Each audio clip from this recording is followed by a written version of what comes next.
जनमंथन के सभी दर्शकों को नमस्कार। भविष्य मालिका वेब सीरीज के 5वें सीजन के अगले एपिसोड में आप सभी दर्शकों का हार्दिक स्वागत है, अभिनंदन है। जैसा कि आप सभी जानते हैं कि जब जब हिंदू पंचांग में 13 दिन का शुक्ल या कृष्ण पक्ष हुआ है तब तक बड़ा युद्ध हुआ है। महाभारत के साथ साथ जब विश्व युद्ध हुआ था तब भी 13 दिन का ये पक्ष हुआ है। जब जब कोई बड़ा युद्ध होने वाला होता है तब तब इसके पूर्व लक्षण दिख जाते हैं। अभी भारत का अंश माने जाने वाले पड़ोसी देश पाकिस्तान बड़ी गड़बड़ियां कर रहा है। सीमा पार से आतंकवाद की श्रृंखला भी चल रही है।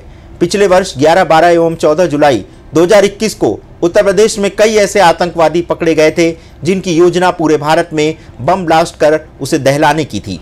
उसी समय पीएम मोदी उत्तर प्रदेश में रैली करने वाले थे। इन आतंकवादियों की योजना मोदी की रैली को अस्थिर करने की थी। इसी प्रकार पाकिस्तान ने ड्रोन द्वारा कश्मीर में आक्रमण किया था। पकड़े गए आतंकवादियों के पास से इस बात के प्रमाण मिले थे कि इनकी ट्रेनिंग पाकिस्तान में हुई थी। पाकिस्तान ने बाद में चीन से ड्रोन मंगाकर भारत में ड्रोन अटैक करने की योजना बनाई, जो कि किसी भी प्रकार से सफल नहीं हो पाई थी।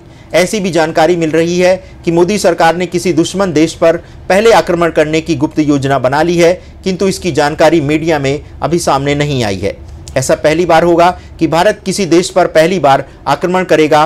पहले भारत की ये नीति रही है कि वो अपनी तरफ से युद्ध की पहल नहीं करेगा, किंतु इस गुप्त नीति के तहत भारत शीघ्र ही किसी पड़ोसी देश पर आक्रमण की पहल करेगा।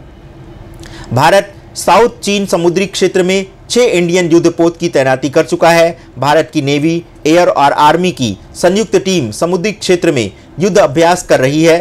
रेगिस्तान में भी भारत की तीनों सेनाएं युद्ध अभ्यास कर रही हैं। 2021 में ही द्वारिकाधीश मंदिर के बगल में बिजली गिरी थी। यदि इस मंदिर पर बिजली गिरती है तो मंदिर को काफ़ी हानि पहुंच सकती थी। इस घटना से भगवान ने यह संकेत दिया है कि भविष्य में बहुत कुछ बड़ा होने वाला है। पिछले ही वर्ष आपने देखा था कि अफगानिस्तान से अमेरिकी सैनिक 20 वर्ष रहकर अचानक से वापसी की घोषणा कर दी गई थी। आखिर ऐसा क्यों हुआ? क्या पीएम मोदी की अफगानिस्तान में कोई बड़ी कूटनीतिक कदम उठाने की योजना है? जैसा कि आप सभी जानते हैं कि अफगानिस्तान के आसपास के 7 देश चीन के शत्रु हैं, क्योंकि चीन ने इन देशों को भारी मात्रा में कर्ज दिया है जिसे ये देश चुका नहीं पा रहे हैं।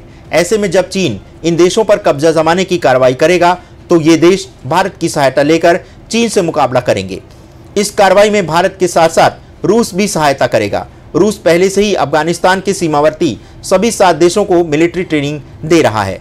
भारत तजाकिस्तान में अपना सीक्रेट एयरबेस बना चुका है, जिसकी जानकारी बहुत ही कम देशों को है। जैसा कि आप सभी जानते हैं कि किसी भी बड़े युद्ध की योजना कई वर्ष पूर्व ही बनानी पड़ती है। भारत अपने पड़ोसी देश के साथ मिलकर चीन और पाकिस्तान को घेरने की योजना पर कार्य कर रहा है, तो ये युद्ध बहुत बड़ा होगा और इसके होने की आशंका सितंबर 2029 तक है, क्योंकि इसी समय एक बार पुनः 13 दिन का पक्ष होगा। ये युद्ध कोई साधारण युद्ध नहीं होगा, क्योंकि इसी युद्ध से संसार का भविष्य तय होगा।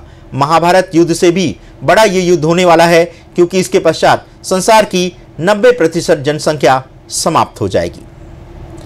तो दर्शकों, आज के भविष्य मालिका के इस 5वें सीजन के वेब सीरीज में बस इतना ही। 6ठे सीजन में हम आपके लिए कुछ नई रोचक जानकारियां लेकर बहुत शीघ्र आ रहे हैं। देखना मत भूलिएगा हमारी इस विशेष वेब सीरीज को। अपना बहुमूल्य समय हमें प्रदान करने के लिए आप सभी दर्शकों का हृदय से आभार। नमस्कार।